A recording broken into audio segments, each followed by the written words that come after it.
لبيك اللهم لبيك لبيك لا شريك لك لبيك إن الحمد والنعمة لك والملك لا شريك لك لبيك لبيك اللهم لبيك لبيك لا شريك لك لبيك إن الحمد والنعمة لك والملك لا شريك لك لبيك.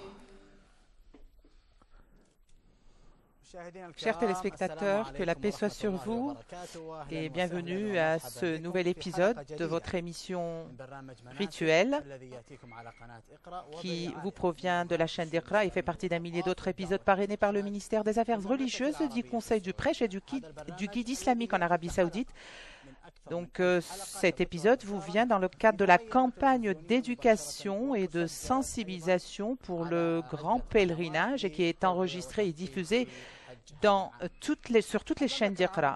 Le Royaume d'Arabie Saoudite, gouvernement et peuple, et à la Mecque en particulier, mobilise tous ses efforts et ses capacités afin d'accueillir le pèlerinage et les invités du Clément, qui ne sont pas comme n'importe quel invité, étant donné qu'ils affluent en groupe avec des nationalités et des races différentes, et avec le même but, c'est de se rapprocher du tout miséricordieux et du clément et du tout haut, afin qu'il expie leurs péchés et leur donne beaucoup d'abondance. Dans cet épisode, nous allons parler d'un thème qui est Muzdalifa, et notre invité est son éminence Cheikh Khaled Abdallah Ben Mosleh, qui est professeur à l'université de Al-Qassim. Bienvenue à toi et bienvenue à tous nos fidèles téléspectateurs. Et nous souhaitons que votre pèlerinage soit agréé par merci pour votre présence. Nous Dieu. avons beaucoup de questions depuis l'épisode d'hier et jusqu'à la fin de cet épisode. Aujourd'hui, nous allons parler de ce site qui est Muzdalifa. Au nom de Dieu, le tout miséricordieux, le très miséricordieux, que la paix soit sur notre prophète messager de Dieu, le prophète Mohammed. Al-Mash'ar al-Haram, ce que veut dire, c'est un signe qui a un signe qui est la science. Donc, il est extrait de ce nom. Donc, Al-Mash'ar, c'est le signe. Al-Haram, c'est le haram. Donc, c'est le licite. Et le contraire, c'est l'illicite. Donc, c'est le signe qui se trouve dans le haram ou dans le licite ou l'illicite. Donc, parce qu'on sait très bien qu'il y a beaucoup de choses qui sont illicites et ce sont là des signes qui soient épargnés ou qui ne doivent pas être, qu'on ne doit pas agir en signe ou qui ne sont pas. Donc c'est la première demeure et c'est là où les pèlerins commencent à affluer après leur venue du coin ou du lieu Al-Haram qui est Arafat. Donc c'est le lieu de Al-Haram, donc c'est le premier lieu où les pèlerins viennent après leur départ de Arafat. Et que le prophète a souligné que si vous déferlez vers Arafat, vous devez invoquer Dieu lorsque vous atteignez Al-Mash'ar al-Haram ou le lieu Al-Haram, donc Al-Muzdalifa. Et c'est le deuxième lieu que le Hajj, après son stationnement à Arafat, après le coucher du soleil, donc il faut aller vers Muzdalifa. Donc il quitte Arafat. Donc, il doit partir directement vers le lieu de Al-Haram, donc surtout Muzdalifa.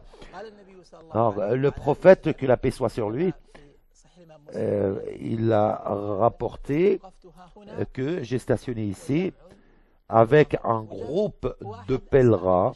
Et donc, Al-Mash'ar al-Haram ou Muzdalifa, donc également Muzdalifa, on l'appelle Muzdalifa, on l'appelle Mash'ar al-Haram, et c'est le lieu qui est connu et qui est bien défini, que tout le monde le connaît,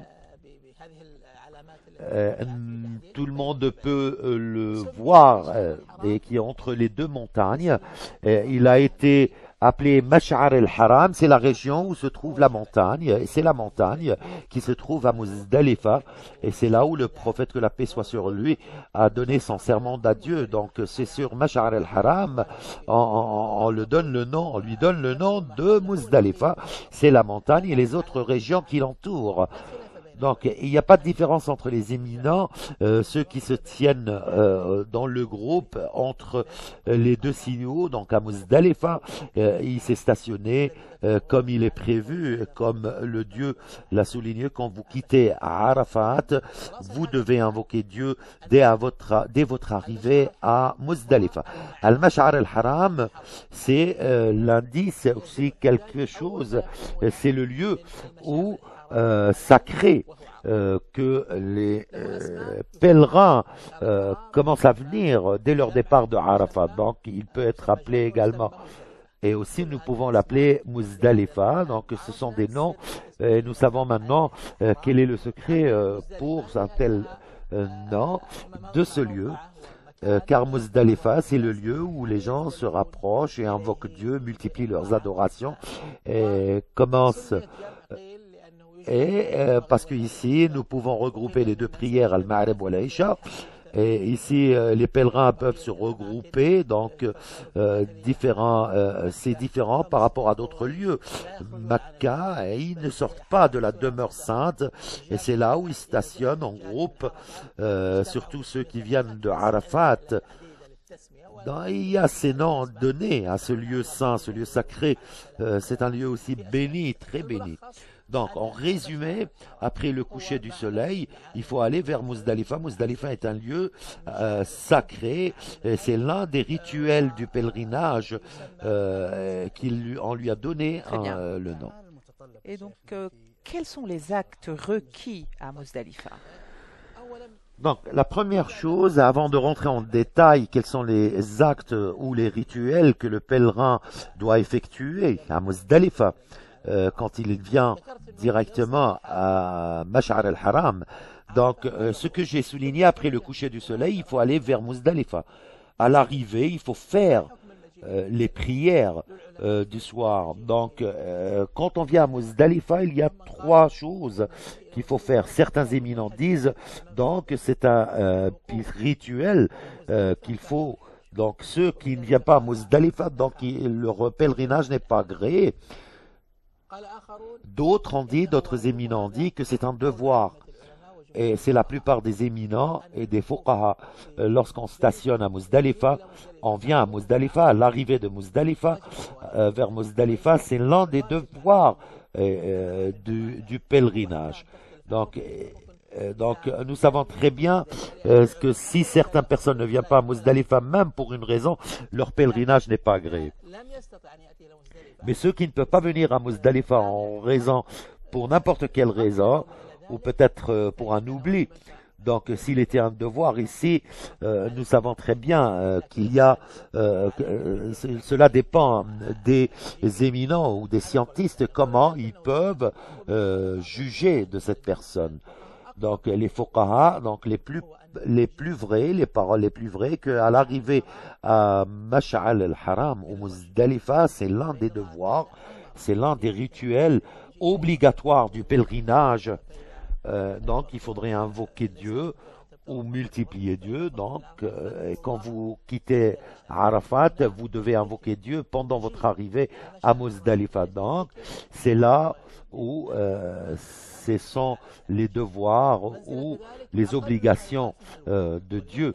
Non, il faudrait également savoir que à l'arrivée de Muzdalifa n'est pas similaire aux autres coins, comme par exemple la Tashriq à Mina, car il doit venir à Muzdalifa parce que Dieu l'a ordonné. Nous allons poursuivre, mais nous avons des appels internationaux, donc nous allons les prendre. Frère Mohammed de Palestine, que la paix soit sur vous. Oui, allez-y, posez votre question, que la paix soit sur vous. Bienvenue. Comment allez-vous, mon cher? Je vais bien. Je vous aime pour l'amour de Dieu. Merci beaucoup pour cette J'ai une affection. question. Quels sont les actes les plus adorés par Dieu durant les jours de Dhul Hijjah? Bien. Est-ce que vous avez une autre question, Mohamed? Non, merci. Quel âge avez-vous, Mohamed? J'ai 11 ans. Masha'Allah, que Dieu vous donne santé et prospérité, Mohamed. Merci pour votre question. Saleh d'Arabie Saoudite, que la paix soit sur vous. Saleh d'Arabie Saoudite. Salam, que la paix soit sur vous. J'ai une question pour mon cher, s'il vous plaît. Oui, allez-y.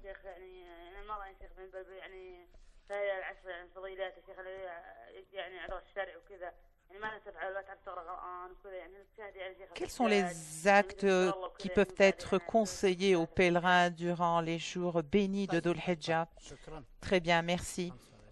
Est-ce que vous avez compris la question, mon cher? Merci Donc, nous beaucoup. pouvons poursuivre. En ce qui concerne, nous savons très bien l'arrivée à Muzdalifa et qu'est-ce qu'il en sort de cette arrivée. Donc, ce qu'il fait le pèlerin, et Dieu l'a bien défini à Muzdalifa, a défini ce que doit faire le pèlerin à Muzdalifa. Donc, vous devez invoquer Dieu à Muzdalifa, votre arrivée à Muzdalifa ou al-Mash'ar al-Haram. Donc, quand ils viennent à Muzdalifa, c'est d'invoquer Dieu. C'est un début, avant, c'est comme commencer, c'est également commencer votre prière à son arrivée à Muzdalifa. Et l'appel de la prière a été ordonné d'appeler les gens à la prière avant même que le départ, avant que les chameaux, avant que les chameaux se reposent sur les lieux. C'est une initiative qui a été ordonnée par Dieu, où on doit invoquer Dieu, multiplier les adorations à l'arrivée à ce lieu saint. Et quand vous quittez Arafat, vous devez invoquer Dieu. Donc il n'a pas dit après invoquer Dieu, mais il faut invoquer Dieu. Donc c'est là ce qui nous explique l'initiative du prophète à son arrivée à Muzdalifa. Et quand il est venu à Muzdalifa, il a fait ses ablutions et il a ordonné Bilal à appeler les gens à la prière. Ensuite, il a fait la prière du Maghreb, du coucher du soleil. Ensuite, les compagnons sont descendus et tous les animaux se sont reposés sur les lieux, les chameaux se sont reposés sur les lieux. Donc c'est la première chose à faire du pèlerinage. Donc c'est en résumé les actes rituels du pèlerinage, c'est d'invoquer Dieu, à commencer par la prière, ensuite les préparations pour l'aube du jour du sacrifice, du lendemain matin pour sacrifier un animal. Donc les compagnons ont commencé à demander le prophète, est-ce qu'il a fait la prière du witr, la prière individuelle ou la prière du witr pendant cette nuit, car il a fait la prière de l'aube. Et les compagnons ont pensé que le prophète a fait la prière de l'aube avant son temps, mais en réalité il n'a pas fait la prière avant son temps, car nous savons très bien que la prière doit se faire à temps. Il a fait sa prière dès le début de l'aube, et quand le prophète, certains ont pensé que quand le prophète peut-être n'avait pas fait sa prière à temps, mais est-ce qu'il a fait la prière avant ou après? Donc certains ont commencé à avoir des doutes sur la situation, mais en réalité le prophète a effectué sa prière parce que c'était le début de l'aube avant la lueur du premier jour du lendemain. Donc c'est pour ça qu'il a fait sa prière en son temps. Le prophète a effectué sa prière de l'aube, ensuite il s'est mis sur son chameau et il est venu à Mash'ar al-Haram, c'est la montagne et les régions qui l'entourent. Al-Mash'ar al-Haram où se trouve la mosquée maintenant. Et c'est là où le prophète est venu et il a commencé à invoquer Dieu et il a imploré Dieu, a multiplié ses adorations ce jour-là. Passer la nuit, ce qu'on veut dire par passer la nuit, c'est-à-dire c'est de faire la prière à Muzdalifa et de rester et d'adorer Dieu et de multiplier ses adorations et d'invoquer Dieu. Voilà ce qu'on veut dire par passer la nuit. Passer la nuit, c'est on doit toujours multiplier nos adorations sur ce lieu et on doit prendre tout notre temps pour adorer Dieu et l'invoquer, se stationner à Muzdalifa et après l'aube, dès l'aube jusqu'à le coucher du soleil ou dès le début du jour. Donc quand le soleil apparaît, donc ici on ne doit plus se stationner à Muzdalifa, mais ce qu'on sait, donc dès son arrivée il a fait la prière du Maghreb du Isha, ensuite il s'est couché, ensuite il s'est réveillé pour faire la prière du Fajr, ensuite il est parti vers Mash'ar al-Haram qui est une montagne où se trouve la mosquée, il a invoqué Dieu jusqu'à les premières heures du matin. Ensuite il a quitté Muzdalifa avant le soleil, le lever du soleil. C'est comme ça que certains pensent que peut-être les pèlerins passent la nuit à Muzdalifa. Donc c'est là la différence. Nous savons très bien que c'est ce qu'on veut dire par passer la nuit à Muzdalifa. Passer la nuit à Muzdalifa, c'est-à-dire venir le soir faire la prière du Maghreb et du Isha, ensuite passer la nuit, le lendemain à l'aube faire sa prière, ensuite dès la levée du soleil, on doit quitter Muzdalifa encore une fois. Le prophète est parti vers Mina, ici, le rituel a achevé, le pèlerin a achevé son rituel en ce qui concerne Muzdalifa, la station de Muzdalifa. Nous devons savoir beaucoup de choses. La vision du Shara ou du islamique. Nous savons très bien la fin du temps de Muzdalifa, son début, dès que le départ du pèlerin de Arafat vers Muzdalifa, après le coucher du soleil. Et c'est là où il commence le stationnement à Muzdalifa, c'est le début et jusqu'à la fin. Donc le Hajj n'est pas obligé de rester tout ce temps. Ceux qui viennent à Muzdalifa donc il doit rester à Muzdalifa jusqu'à l'aube ou jusqu'à la fin de la moitié de la nuit, selon les éminents ou les scientistes. Et ceux commencent à partir. Mais le départ ne sera pas autorisé pour ceux qui en ont besoin, sauf après la fin de la nuit ou après 2 heures ou 3 heures. Et c'est comme ça, le prophète, que la paix soit sur lui, a ordonné cela. Et il a dit à Abdullah ibn Abbas, il les a tous regroupés afin qu'ils initient la lapidation des stèles.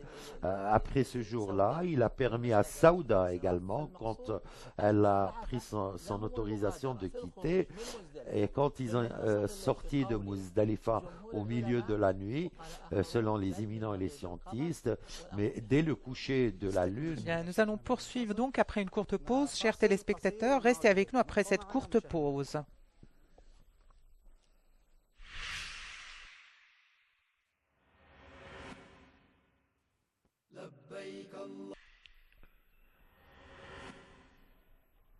لبيك اللهم لبيك. Bienvenue à nouveau, chers téléspectateurs, pour cette deuxième partie de votre programme rituel présenté par la chaîne Iqra avec le parrainage du ministère des Affaires religieuses et du Conseil du guide et du prêche islamique. Je voudrais vous rappeler que vous pouvez suivre cet épisode en 2 langues, le français et l'anglais, en manipulant votre télécommande, pour l'anglais sur la chaîne principale et pour le français sur la chaîne internationale. Notre invité, cher Dr Khaled, nous parlions avant la pause des actes recommandés. En ce qui concerne ou les pèlerins qui doivent quitter après le milieu de la nuit, ou, comme on dit également, après le coucher de la lune. Donc, après leur départ, donc, est-ce qu'ils doivent se stationner pour invoquer? Donc, il y avait Omar ibn al-Khattab, donc il a ordonné tous les pèlerins d'avancer vers le Mash'ar. Et ils ont invoqué de Dieu, le glorieux, le tout-puissant. Cela dépend de leur activité. Et ensuite, ils peuvent quitter de Muzdalifa, ils peuvent quitter Muzdalifa vers Mina. Et ensuite, nous allons parler ce départ. Qu'est-ce qu'il y aura après ce départ? Il y a la lapidation des stèles après le stationnement à Muzdalifa. Nous allons parler de cela en détail. Ensuite, avec cela, il y aura ceux qui ont avancé pour le départ. Ils vont commencer à invoquer Dieu. Et ici, il y avait beaucoup de hadiths de tout ce qu'ils ont fait, les pèlerins, par ramasser les cailloux, les petits cailloux, en préparation pour la lapidation des stèles. Et donc, nous allons parler de cela en détail.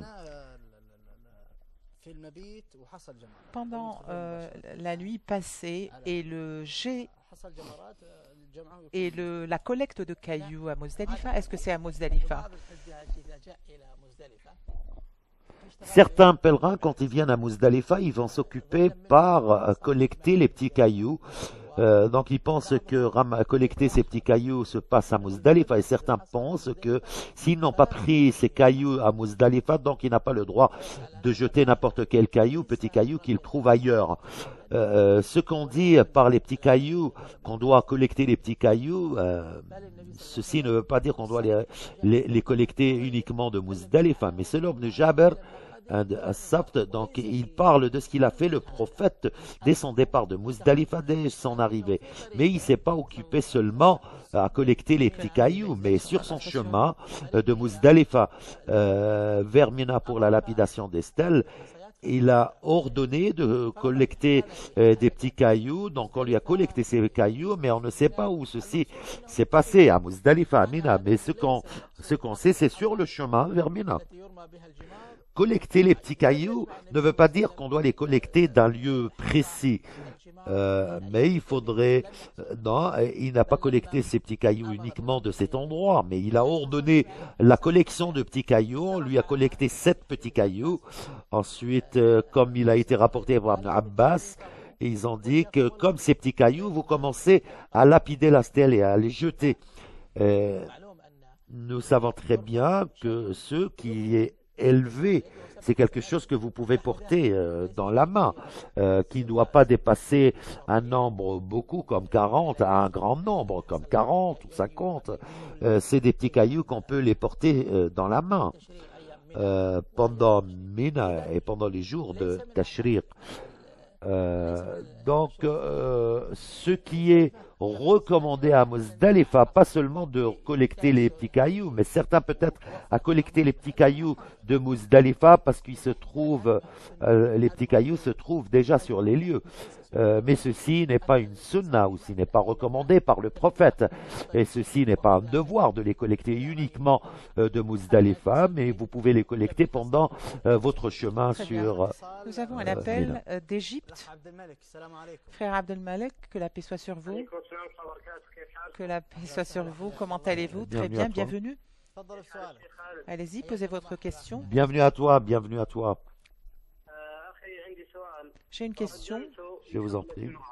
J'ai demandé la main d'une femme et son père m'a dit « Je peux vous accorder la main de cette femme à condition que tu épouses, à condition que tu me permettes d'épouser ta sœur. » Il veut épouser ta sœur gratuitement.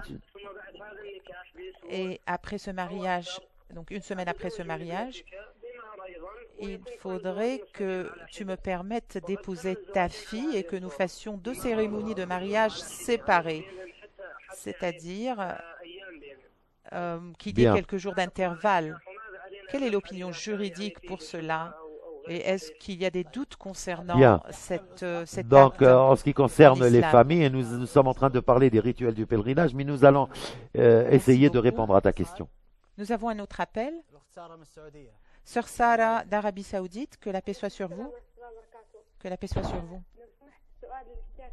J'ai une question. Quels sont les actes de mérite pendant la station Arafat et comment conclure et est-ce que vous avez achever suivi la la partie station d'hier? d'Arafat? Je n'ai pas vraiment fait Non, attention bien, non, à ce que vous avez dit nous avons concernant cette peut-être question en parlé de particulier. cela, mais peut-être J'espère bien sûr que en nous allons résumé. pouvoir répondre à cette question.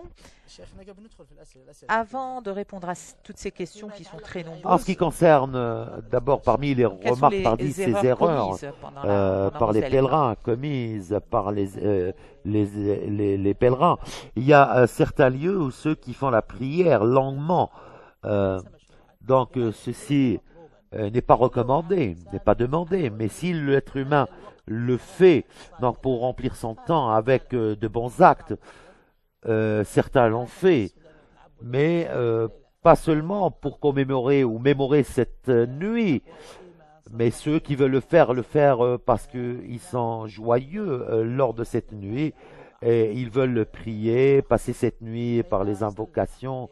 Et s'ils ont prié pendant la nuit, où il a lu le Coran, où il a récité le Coran, où il a invoqué Dieu, je pense que ce sont parmi les bons actes, mais ceci n'est pas Très obligatoire. bien. Nous avons deux Omar. Le premier d'Algérie, que la paix soit sur vous. Bonjour mon cher, comment allez-vous? Je voudrais faire un Hajj Ifrad, un pèlerinage d'Ifrad. Est-ce qu'il faudrait faire le petit pèlerinage après la désacralisation? Et comment est-ce qu'il pourrait effectuer le petit pèlerinage après sa Bien, désacralisation? Merci. nous allons essayer de répondre à ta question. Omar de France, que la paix soit sur vous. Salam. Cher, que Dieu vous récompense pour tous vos efforts, cher, pour toutes ces fatwas et ces opinions juridiques. J'ai formulé l'intention d'effectuer mon pèlerinage cette année et je me dirige vers les lieux saints la semaine prochaine. Et j'ai fait l'intention de faire le tamattu, donc le petit et le grand pèlerinage. Ma question est de savoir est-ce que je dois faire le sacrifice et laisser le montant du sacrifice pour ma famille qui est constituée de mes deux filles et ma femme en Bon. France. Bon. Merci et que Dieu vous récompense pour vos efforts. Bienvenue encore une fois Merci à toi. beaucoup. Donc, est-ce qu'il y a des erreurs commises que vous voulez mentionner lors de la station de Je Muzdalifa? pense en ce qui concerne Muzdalifa, mais nous avons donné les grands détails et puis également certaines erreurs par des pèlerins et ceux qui ne stationnent pas sur le lieu de Muzdalifa mais qui viennent uniquement comme passage à Muzdalifa. Mais j'ai dit donc qu'ils doivent pendant leur... Mais ici, nous devons orienter les pèlerins de ce qu'ils doivent faire à Muzdalifa. Et certains qui sont en retard de venir à Muzdalifa, donc on se pose la question, comment va-t-il faire sa prière? Est-ce qu'il va tarder sa prière? Je pense que la prière de Isha qui s'achève au milieu de la nuit, mais il doit faire sa prière dès son arrivée à Muzdalifa. Et s'il arrive après le milieu de la nuit ou après le milieu de la nuit, mais il doit faire sa prière de son chemin de Arafat vers Muzdalifa. Et certains pensent qu'ils ne peuvent pas, mais il peut prier dans la voiture. Donc c'est là l'un des devoirs et des obligatoires, mais l'essentiel, donc il ne faut pas prier en dehors du temps précis de la prière, surtout avant l'arrivée de Muzdalifa. Il doit faire sa prière et c'est une question en ce qui concerne la prière. La prière du coucher du soleil et de Isha, c'est quelque chose c'est une sunna surérogatoire. Mais s'il a peur de perdre sa prière, donc il peut faire la prière avant. Donc certains pensent qu'il ne peut pas faire leur ablution. Donc il faudrait faire ce que vous pouvez pour uniquement prier à temps. En ce qui concerne le retard, certains qui sont en retard, on sait très bien que certains se retardent sont en retard en raison de l'encombrement, car nous savons très bien que certaines voitures se garent et, pour permettre aux autres voitures de passer. Donc nous savons très bien donc qu'il y a cet encombrement. Donc à notre avis, ils ne sont pas, nous savons très bien qu'ils font de leur possible. Donc s'ils peuvent rentrer à Muzdalifa, ils peuvent rentrer à Muzdalifa. Mais s'ils ne peuvent pas, car de crainte de perte, ou ils ne savent pas où s'orienter, ici nous savons très bien qu'ils font ce qu'il a été demandé de faire. Donc, il faudrait seulement redouter Dieu pour cela. Mais après leur arrivée, après le début, après leur arrivée, déjà après le lever du soleil, donc il ne doit pas se stationner à Muzdalifa. Mais s'ils arrivent avant le coucher du soleil, ils doivent descendre et commencer à stationner, à invoquer Dieu. Et ensuite, ils commencent à partir vers Mina. En ce qui concerne les deux questions, ces deux questions sont très importantes. Je tiens à dire aux pèlerins, redoutez Dieu, essayez de sentir qu'il y a un devoir. Il faudrait également sentir avec les autres qui ne sont pas arrivés. Il y a beaucoup de pèlerins qui ne pensent uniquement qu'à eux-mêmes. Ils viennent, ils commencent à choisir son lieu et il met ses affaires. Et pendant le stationnement des voitures, ils ne respectent pas les parkings. Et vous savez très bien. Et si les autres campagnes commence à affluer sur le lieu. Donc il y a nous voyons tout cet encombrement. Et c'est pour ça que ça ne permet pas aux autres de venir à Muzdalifa. Et nous souhaitons également à ce qu'il y ait une stratégie pour la circulation et pour permettre aux véhicules de tous arriver à temps. Car nous devons essayer également de répondre aux besoins de ces pèlerins et nous sommes une partie pour cette organisation et pour respecter également les règles et essayer de faciliter le travail des autres parties pour faire réussir le plan et pour permettre à toutes les délégations du pèlerinage de venir et d'assister à tous les rituels et de faire leurs rituels. Que Dieu vous récompense. Et comme vous l'avez mentionné, bien sûr, la collaboration avec les autorités par le biais des pèlerins et les autorités va aider, faciliter toute la saison du pèlerinage. Vous pouvez bien sûr poser vos questions à notre cher sur son compte Twitter ou sur les appels qui s'affichent sur les téléphones qui s'affichent sur l'écran. Donc avant la pause, nous avons un appel. Oui, frère Taoufir, que la paix soit sur vous. Que la paix soit sur vous. Bienvenue. Comment allez-vous, cher? Bienvenue à toi. Je vous aime pour l'amour de Dieu, Merci, mon cher. nous aussi, nous vous aimons, chers fidèles Comment allez-vous? J'ai une téléspectateurs. question, mon cher, si vous me le permettez. Il y a des fonds pour les sacrifices. Comment est-ce que nous pouvons évaluer le montant du sacrifice du mouton que nous allons immoler? Je voudrais que vous me clarifiez certaines choses concernant cette question, s'il vous plaît. Merci pour vos efforts. Merci. Que Dieu vous bénisse. Merci pour votre appel. Après la pause, nous allons répondre à toutes les questions. Restez avec nous.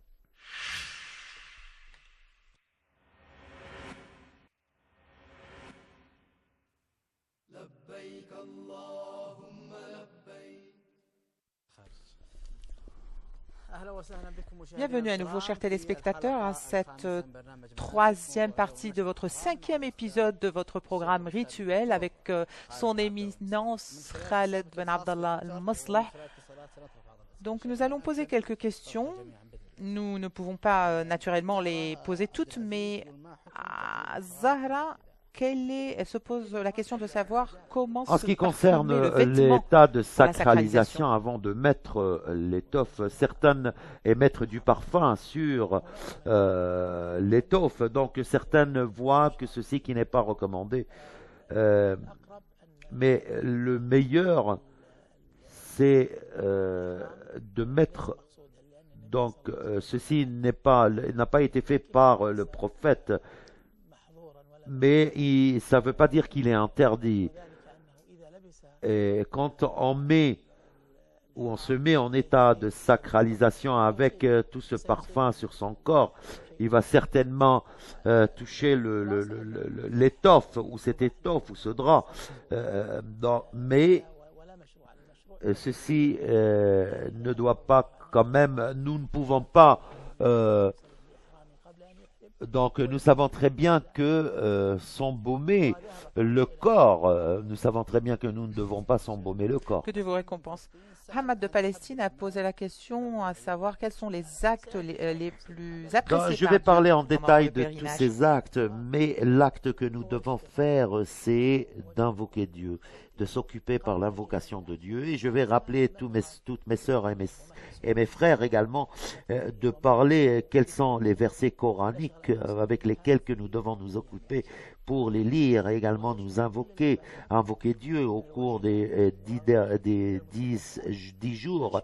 Et c'est parmi les devoirs et c'est parmi les choses qui sont recommandées par notre prophète. Donc nous devons nous occuper surtout au cours de ces 10 jours par multiplier nos Très bien. adorations. Nous avons un appel de Tunisie. Amatullah, que la paix soit sur vous. Je voudrais poser la question concernant la visite de tombes. Il y a un hadith qui dit que Dieu maudit les visiteurs ou les visiteuses des tombes. Est-ce que c'est vraiment authentique? Est-ce que nous pouvons vraiment, en tant que femmes, visiter les tombes ou pas? Merci. Une question non sur votre compte. Est-ce qu'il m'est permis d'effectuer le pèlerinage avec l'argent de Donc, mon frère? s'il a donné cette somme d'argent, quelqu'un, il t'a donné cette somme d'argent pour faire ce pèlerinage, donc tu dois faire le pèlerinage. Mais généralement, tu ne dois pas accepter. Ahmad Algeri a posé la question de savoir est-ce qu'il doit faire le petit pèlerinage après Al-Ifrad, la ce qu'on désacralisation? veut dire par Al-Ifrad, c'est le pèlerinage dit d'Ifrad. Si le pèlerin déclare ne vouloir faire que le grand pèlerinage, il restera en état de sacralisation jusqu'au jour du sacrifice et n'offrira pas d'animal en sacrifice. Très bien. Et ceci ne l'oblige pas à faire, il n'a qu'à exprimer son intention après la fin du pèlerinage. Il peut également effectuer la Umrah, mais d'une manière indépendamment. Mais ceci n'a pas, s'il a fait cela, mais l'Ifrad, il doit répondre au pèlerinage. Sur votre compte, Moussa Chami vous salue et vous dit est-ce que le signe, l'écriteau, le signaux vert au début Il de la faut procession, commencer, le pèlerin doit commencer pendant le pèlerinage et la Umrah par la pierre noire. Donc c'est là où a commencé le prophète, que la paix soit sur lui, et de là où il a fini son pèlerinage.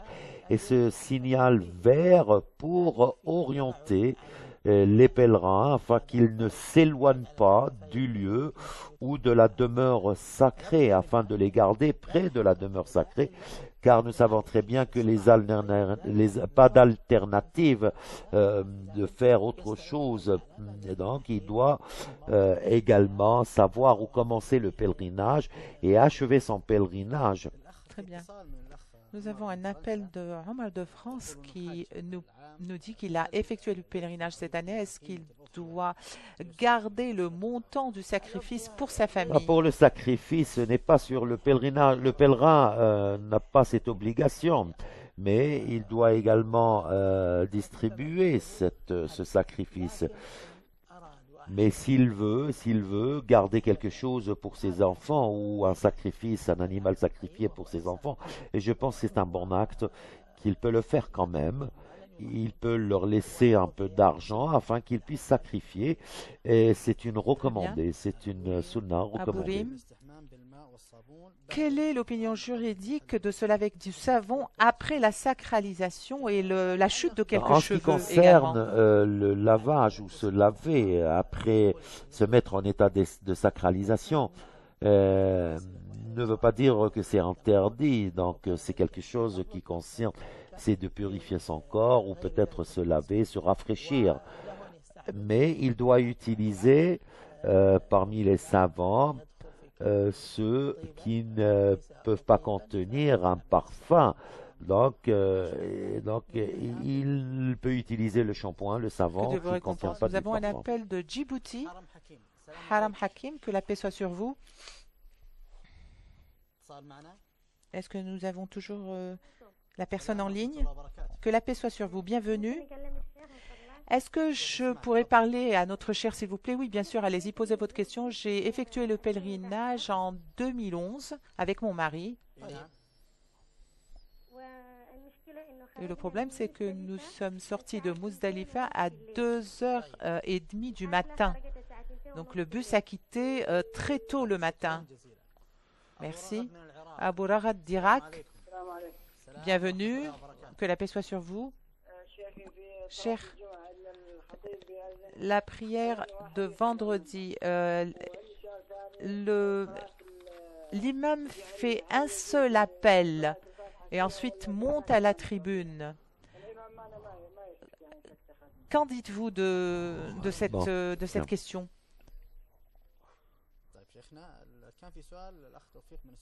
Nous avions une question de notre frère Taoufir. Il y a des fonds islamiques et de bienfaisance pour accueillir les dons afin de faire les offrandes. Est-ce que c'est permis?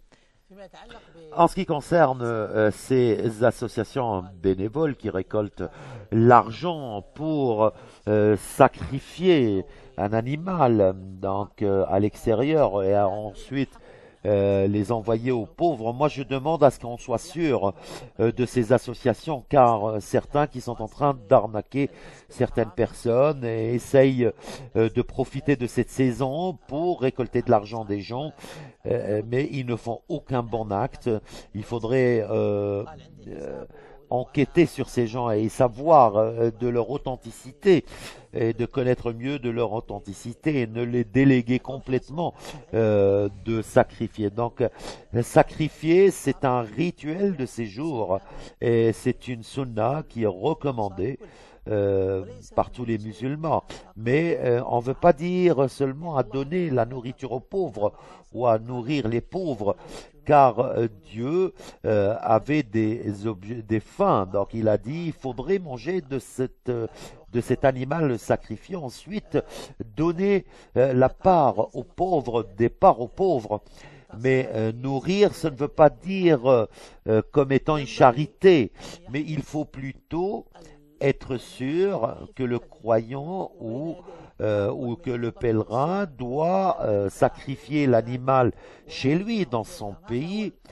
Voilà ce qui est demandé le plus. Mais s'il n'a pas les moyens, et surtout quand il dit « je suis en voyage », donc dans ce cas, il peut déléguer certaines personnes, mais il doit être sûr de la partie à laquelle il a délégué cette mission de sacrifier l'animal, et d'être sûr également qu'ils sont en train vraiment de donner des parts aux pauvres. À mon avis, que ce rituel dans les pays musulmans, ce qui est compris ici, on ne parle pas uniquement de la viande, mais seulement effectuer ce rituel.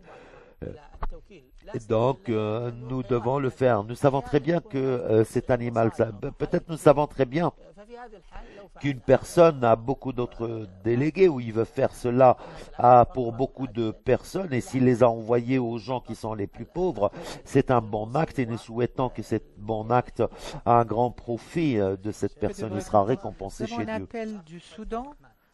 Notre frère Fath al-Rahman, que la paix soit sur vous. Bienvenue, allez-y, posez votre question, s'il vous plaît. J'ai 3 questions, s'il vous plaît. Allez-y. La première question.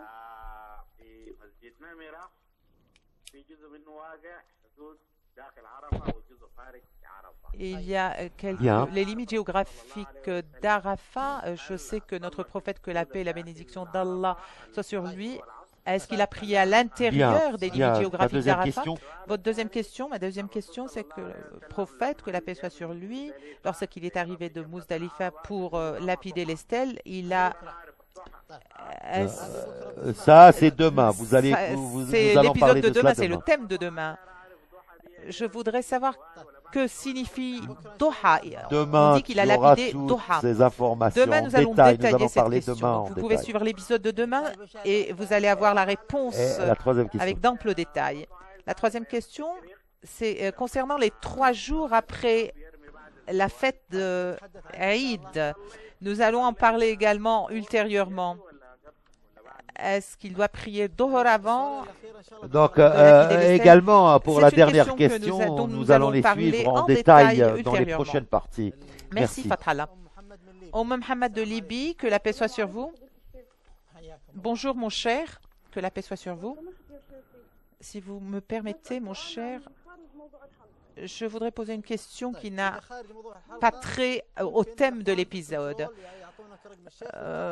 Vous pouvez obtenir le numéro de notre cher pour poser cette question, s'il vous plaît, étant donné que nous avons une pléthore de questions. Pour l'instant, nous ne pouvons pas répondre aux questions privées à l'antenne. Donc, Non, nous nous allons allons essayer simplifier, de nous allons résumer résumer. quelques questions, nous allons les Donc, résumer les réponses. La question de Fatah Rahman concernant Moi, j'ai parlé hier lorsque le Namira. prophète, que la paix soit sur lui, est venu à Namira et, et également il a commencé à appeler les gens. Donc, mais c'était à l'extérieur de Arafat, à l'extérieur des limites de Arafat. Donc, la mosquée de Namira, qui est bâtie maintenant, est à l'extérieur de la limite de Arafat. Et ceux qui prient pendant la prière de Dohr et l'Asr, donc ils doivent être retardés donc il doit rester au début des lignes, donc n'est pas il y a beaucoup de signaux, donc vous savez très bien que la mosquée où ils doivent se mettre, où ils doivent également, Très bien. quelles sont les limites de la mosquée. Abou Abdelrahman de Tunisie, que la paix soit sur vous. Abou Abdelrahman, est-ce que vous nous écoutez? Oui. Anis Sha'ban. Anis Sha'ban. Nous avons perdu l'appel. Cherna à Djibouti, notre frère nous dit qu'il est sorti à 2h30 du matin de Muzdalifa. Donc il n'y a pas de problème à cela. Donc une personne qui dit, notre sœur, elle dit qu'il est sorti à 2h30 du matin, et ceci après le milieu de la nuit. Donc il n'y a pas de problème en cela, et je pense peut-être que la lune La question ayant trait au mariage, est-ce que vous moi je voulez préfère répondre à des questions en ce qui concerne les rituels du pèlerinage. C'est le plus important pour maintenant. Maïmouna nous pose la question de savoir de la circumambulation de déferlement. En ce qui concerne Tawaf al-Ifada, ou la circumambulation est l'un des rituels du pèlerinage. Et cette circumambulation après le stationnement à Arafat, qui s'effectue après le stationnement de Arafat. Et Dieu a dit, donc, ils doivent effectuer cette circumambulation dans la demeure ancienne. Donc, c'est l'un des rituels du pèlerinage. Et il a été agréé, tous les éminents sont d'accord sur ceci. Celles qui ont des menstrues, donc elle doit attendre jusqu'à la fin de ses menstrues. Ensuite, elle commence à faire la circumambulation. Et le prophète, quand il voulait sortir vers Médine, après le 4e jour, lors de son 14e jour, Hafsa a dit, ils ont dit que Hafsa a eu ses menstrues. Donc il a dit qu'il ne doit pas quitter le lieu, car elle doit pas. Ils ont dit qu'il a effectué la circumambulation le jour du sacrifice, et il a dit également qu'elle parte. Donc ce qui veut dire que cette femme n'avait pas effectué les circumambulations de Ifada, elle ne doit pas sortir avant la fin de la circumambulation. Donc, de ce cas, elle ne doit pas faire la circumambulation jusqu'à ce qu'elle soit pure.